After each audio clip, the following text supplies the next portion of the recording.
Every mother's favorite dialogue. இந்த மிட்சியவே ஏமாத்தலான்னு பாக்குறியா? நான் உன்னை பெத்த அம்மாடா. நான் உங்களுக்கு பிறந்த புள்ளேம்மா.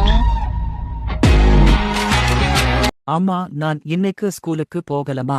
சரி, போகாத. அடடே, அம்மா டக்குன்னு ஓகே சொல்லிட்டாங்களே. அம்மா, நான் இதோடு மெச்சூரா நடந்துக்க போறேன். அதெல்லாம் உன்னால முடியாதுடா. ஆரம்பிக்கும் போதே வாய வச்சிட்டீங்களா? போச்சு. மச்சான் மனசே சரியில்லடா. என்னது, மனசு சரியில்லையா? அது உங்க உடம்புல எந்த பகுதியிலங்க இருக்கு? சொன்னீங்கன்னா சின்சான் இறங்கி சரி பண்ணுவான். இதுக்கு அப்புறம் வீட்டுக்கு லேட்டா வந்தா வீட்ல சேர்க்க மாட்டேன். சின்ன பையன் சொல்லி என்ன கம்மியா எடை போடாதீங்க. வீட்டை விட்டு வெளியே வந்தா என்ன? என் திறமைக்காக ஒரு பெரிய கம்பெனியில வேலை செய்வேன். அந்த பணத்துல நான் வீடு வாங்குவேன், அங்க போய் தங்குவேன். அவ்வளவுதானே? டேய், நீ கார்ட்டூன் பார்த்தது போதும், சீரியல் வைடா. ஒரு எதிர்காலத்தோட வீடு வெளியே கார்ட்டூன் பார்க்க விடாம தடுத்தா எப்படி ஒரு 4 பேருக்கு கலங்கர விளக்கா இருக்க முடியும்? தெரு ஓரத்துல ஒரு சிம்னி விளக்கா இருக்க கூட ஒத்துக்க மாட்டாங்க. உலக விஷயங்களை ஃபிங்கர் டிப்ல வச்சதால நம்ம டாப்ல இருப்போம்.